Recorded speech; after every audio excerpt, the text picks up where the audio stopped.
of an ancient evil known only as Cthulhu.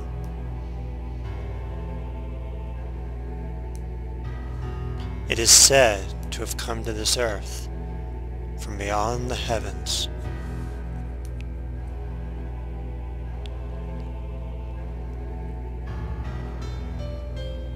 For aeons, Cthulhu ruled from atop the great city of R'lyeh.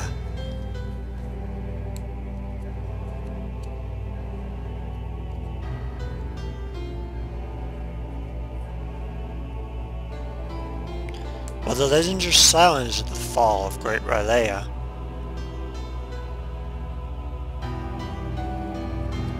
they all foretell the same prophecy. Cthulhu will rise again. It's Cthulhu Saves the World, everybody. My next review for Krondoria. Welcome everyone to the review of Cthulhu Saves the World. This is Will Hill, and wait a minute, you must be asking, Cthulhu saves the world? The supreme being of darkness? Why yes, this is an RPG adventure in-game created by Zebulon Games. I picked this game up in Steve's a couple months back, and the adventures have been pretty nice. But enough talk about that. Let me actually just show you what I mean. First of all, here's the main menu screen. You start a new game, continue with a save game, view your bonuses. This shows your accomplishments, like the level you've obtained, the last boss you killed, the gold you've accumulated, where you beat the game or not, such things. This contains different character portraits of your companions you get over time, because you will accumulate party members over time. Unlike RPGs where you create a party at the start, you start out with a specific person who, as you level them up, they gain certain skill sets you can choose from. And over time you'll meet new people who will gradually join your party, each with their own respective skill sets. You don't custom create your skill, your characters. Your characters come along and you can sort of modify how they level up. But I'll explain that more when we get in game. And here's your bestiary that shows the various mods you've unlocked. This is unlocked after you beat the game. You also get your options, screen controls, audio credits, save settings. All that's pretty self-explanatory. Let's get into a new game. You have several difficulty tests. Normal, easy, hard, insane, and then the bonus modes. The bonus modes are only available after you've completed the game. Anyway, let's start a new game. And let me show you a little bit about this game. We're doing easy, just for the purpose of the review. And this is a special setting. If I choose to turn this on, I will get increased feedback from the developers, who give they show how the game was made and little humorous things like that, and things they would have done. But I want to leave this off. If you want to see all this, purchase the game, because I'm already recommending this to you. Purchase the game if you want to see all these special features for yourself. For countless ages, that unthinkable being known as Cthulhu has lain dormant in his underwater city of R'lyeh. Cthulhu, a being so terrible that his mere presence is enough to drive mere mortals insane. Cthulhu sleeps while the world above goes on oblivious to his presence. Until tonight. Awaken, great Cthulhu. As Cthulhu emerged from the bay, the world seemed doomed indeed. But wait, what's that? A brave and mysterious stranger has appeared from high atop yonder cliff. Using a strange holy power, the mysterious stranger has sealed away Cthulhu's horrible power. His power drained, Cthulhu washes up on the neighboring shore, defeated and dejected. After waiting all this time to have victory snatched up from my grasp by a mere mysterious man is highly frustrating. I must get my powers back, but how? Luckily for the world, Cthulhu didn't know the one and only way to break the curse and regain his powers. In order to break the curse and regain his powers, he had to do the unthinkable. He had to become a true hero. Only by becoming a true hero would his powers return to him. Mwahaha, foolish narrator. While you were busy explaining the situation to the player, I was eavesdropping. Now I too know the way to regain my power. Whoops. I, Cthulhu, do hereby vow to devote my life to become a true hero, but only so that I can regain my power, summon Rylea to the surface and destroy the world, of course. And thus, a most unlikely hero is born. And welcome to your new life as a wannabe hero. Blah blah blah blah blah blah. I am skipping through all this because that's so much dialogue. Thus, I would explain it in a little bit more simpler format. You are Cthulhu. You've been washed up in the shore, stripped of your powers, and now you have to become a true hero. Well, use the arrow keys to move around. Pretty self-explanatory. If I hold down the left control or shift, or in my case the shift button, I can run really fast. Whee! If I press enter at this chest, I get some items. 3 1-ups. Well, you can use 1-ups to reset a failed battle. Yes, if you die in a battle, if all your characters die in a particular battle, you could choose to use a 1-up to repeat the battle. Or you can use backs, or you can just fail the battle and reload. And we'll just run over here. Now you're noticing something. No monsters are spawning. This is because they've chosen not to spawn the monsters yet until we do this thing up here. A helpless maiden beset by vicious monsters, I should recognize her and thus becoming a true hero. That would work for a normal person, but you have a lot of evil to atone for. It will take many heroic deeds before you're even remotely close to being considered a true hero. Then I'll kill the monsters which is for the sake of violence. A goose approach. Another goose is approached. Here's the battle screen! In the corner you see my name, the health bar, not my name, Cthulhu, health bar and mana bar, or mana, health and mana values. And in the other corner you see the combo counter. Combo counter? What the heck is a combo counter? Well, notice if I chose to attack this person, look at how detailed they show all the attacks. Regular attack is physical, targets one enemy does 19 times 1. Which self-explanatory means 1 hit of 19 damage. If I choose to attack this goose, it has 26 HP. My combo counter goes up.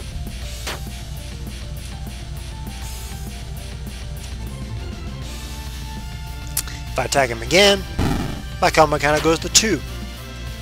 This in turn activates a special ability called combo finishers. Notice that this is 42 times 1, or if I hit this goose once. Notice something. It goes up. Certain moves are combo finishers. The higher your combo counter is, the higher damage your combo finishers do. This resets the combo. Also, certain abilities, such as healing abilities, will also reset the combo counter. They won't do more healing, necessarily. They just reset the combo counter. This game kind of encourages you to be on the offensive to get your combo counter higher and higher. But you know, so does Death Blow. Does a lot of damage. And we are victorious. All enemies defeated, we get all our HP back at the end of every battle, and a portion of our MP. You also gain experience and gold, enough to level up to 4. Whenever you level up, your HP and your MP go up by a set amount, and then you get a level up bonus. You have 2 options on each level. Sometimes these options include stat raises. Normally when you get stat raises, you'll choose between stats that have more to do with your physical abilities and stats that have to do more with your magical abilities. And oftentimes some level up abilities have to do more some level ups have to do more with your abilities. You'll get abilities. One of them will be probably ability based more on physical, and the other one ability based on magical. This is usually the case. Sometimes this changes. In this case, this example is pretty good. Look, the passive ability, that each insane enemy gets strength plus 10, but the other one, each insane enemy gets magic plus 10. So they're 2 polar opposites, and this gives the option to develop your character whether you want a more physical based or magical based character. Die, foul slime monsters! As Cthulhu defeated the final slime monsters, he turned his gaze to the maiden that he had rescued. Meet Umi. She's a crazy fangirl.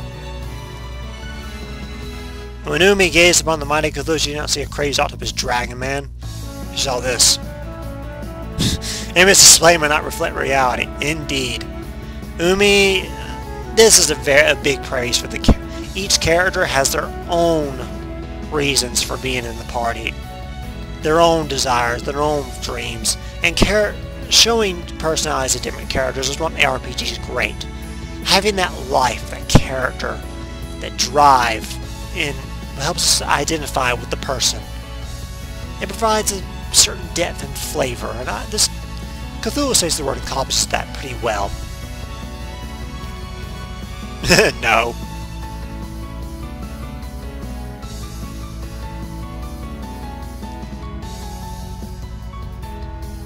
Yeah, he's not going to have anything of that. I have a triumph where I use to stab things. That's more like it.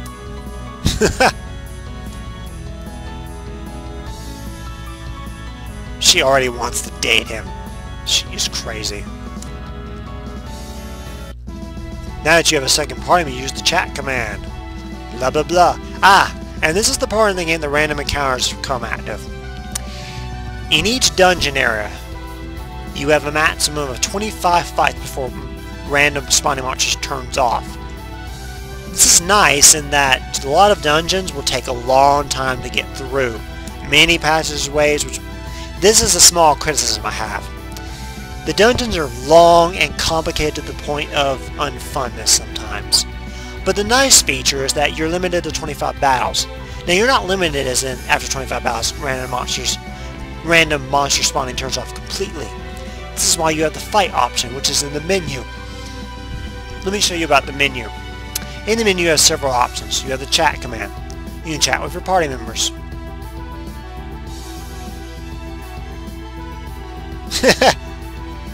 That was funny. Oftentimes the chat command becomes more useful because when you talk to people, well, I'll try to explain that later when we actually find people to talk to.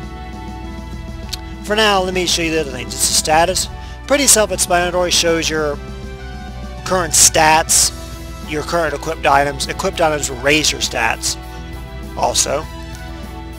And it shows your level, HP, MP, net, how much experience you need to get to the next level, and all your stats and the gold amounts. Pretty self-explanatory stats. I'm not going to go into detail, but basically strength, hit harder, magic, do more damage. Pretty self-explanatory. The game does a very good job of explaining things, so I don't have to do too much explanation. But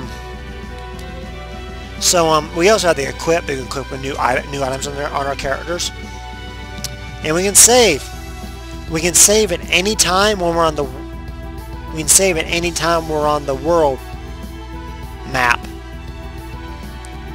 However, when we go into a dungeon, we don't get the option to save as much. In the dungeons, you have save points instead. And we can also view the people in our party. When you have more than one person in your party, actually more than 4, you can switch between those party members. And I'll give a demonstration of this later by loading a save game. And we also teleport. Whenever you've visited new places, you can teleport to those places. We haven't visited any. So we have a party member, and now random battles will start happening. So we walk around for a bit. Random battle will eventually happen. Eventually. Do I need to run?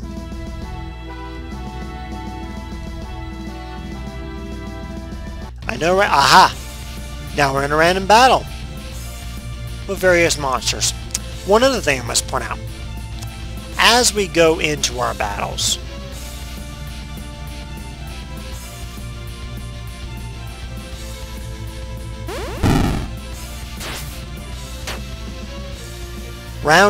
the battles are divided into rounds. At the end of each round, monsters get stronger and stronger by a percentage, by 10. So the longer the battle goes on, the harder the monsters are to defeat. Kind of an interesting mechanic. And we'll finish off this crap. We level up again. Once again. Now this is where it's not between physical and magical. It's more between... This is passive abilities. We'll just do that one. Common sense, passive abilities are always on, and active abilities are things you can use. So just run through here.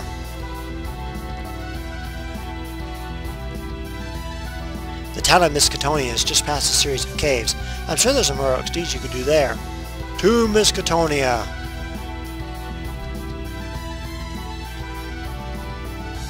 Okay, I lied. You can save at any time.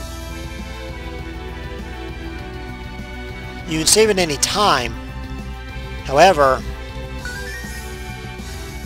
these save points when in dungeons will restore your MP. While you can save at any time, when you get to these specific points, they will restore your MP because, like I said, HP regains after battles, but MP does not. Now let me show you some of the party switching features.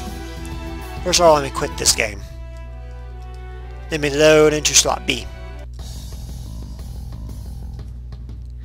Notice how I have 4 people in this party right here.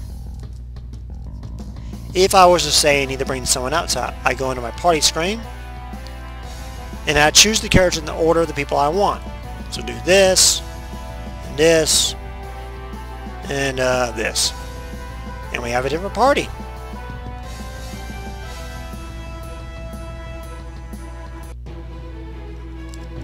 And right now I'm at the point in the game where I have a flying dragon. You don't get this for a while. This enables me to travel to a different town and thus show you a little bit more mechanics. And notice we can talk. Wait, no. That.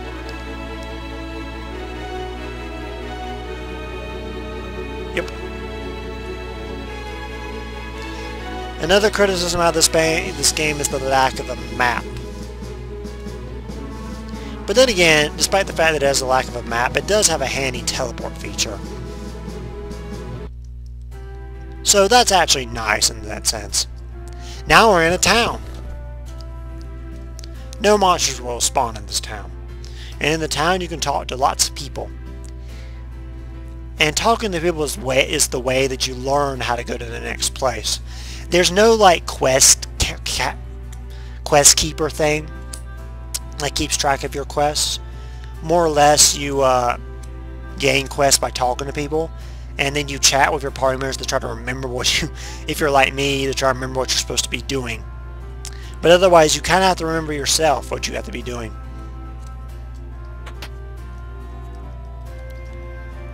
But the dialogue is there's a lot of humorous dialogue. For instance, this one. What's wrong with your face, mister? It's all slimy. The better to terrify you with, my dear. Nope, not scared at all. Curse this curse. There is so much humor. I praise that part and the fact that there's a lot of humor in this game. This game is really funny, but it has the flair of an RPG adventure, and it does really well at being adventurous in these places. Oh, I have commentary turned off and turned on in this one. Oh, I didn't show shops. My bad. Let me show you what a shop. Here's a shop. Actually, this is the inn, I believe. No, no, no. Where's the shop? Come on. Oh, here we go. My bad. This is an inn, actually. Inns cost a, this is a cafe, not an inn. I am derping it up pretty heavily right now. Aren't I? Shop, please. Here is a weapon shop. Here's how shopping works. Walk up to him. Talk. You have an options. You can buy and sell weapons and armor. And that's all you can do. Yeah, you only have 2 pieces of equipment. Unlike some games you have gauntlets and boots. Nope, nope. Just 2 pieces of equipment. Which simplifies things a bit.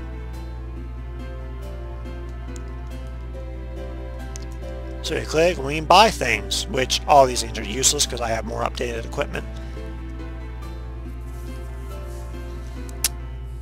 You notice the graphics. Graphics, pretty retro graphics, but also detailed as well. This game I must praise for its sense of having lots of nice graphics. Nice graphics, plenty of humorous dialogue, plenty of people to talk to, a very nice welcome change and a very good feature for this game. And here's the inn. Inside your inns, you can sleep for a price. Actually, no, you can sleep for free. My bad.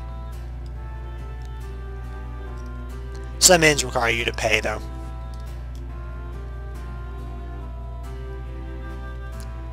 And so, Cthulhu shall go upon his reign and do more stuff. So, Cthulhu saves the world. Big game world.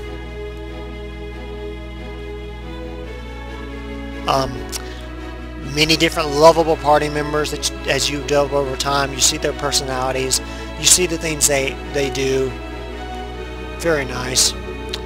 Dungeon questing, kind of hard. Often frustrating at times. Probably shouldn't have been so complicated sometimes. Because as you go through the dungeons, monsters get really, really tough if you get too far into the game. I mean, you can go anywhere you like, up to a point, and sometimes you go so far the monsters become so difficult you can't kill them. Thus, this game requires some level grinding. But it has a massive world, funny dialogue, captures the feel of a retro RPG, and just generally is a pretty decent game. And all for a very cheap cost.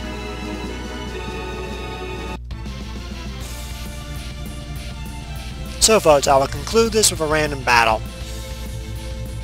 which these guys are actually pretty darn tough. We use some of our Unity techniques.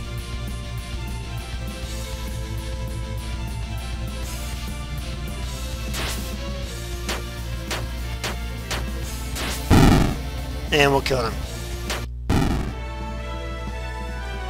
And he'll level up. But this concludes my review on Cthulhu Saves the World. Pick it up. I highly recommend it if you like retro RPGs and you like spending all that time questing and doing other things. Have it to pick up. However, if you're not one of those, if you're those people who lacks patience with dungeon questing, this may not be for you because there's a lot of dungeons.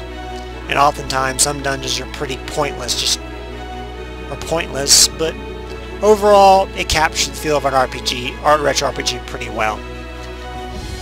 Anyway, until next time, until my next review, I will see you guys later. Remember, comment, favorite, subscribe if you like us. Oh, and also be sure to like the video if you like what you've seen. It should be somewhere down there, I think. Where'd it go? Oh, there it is. Derp. Anyway, I will see you guys later.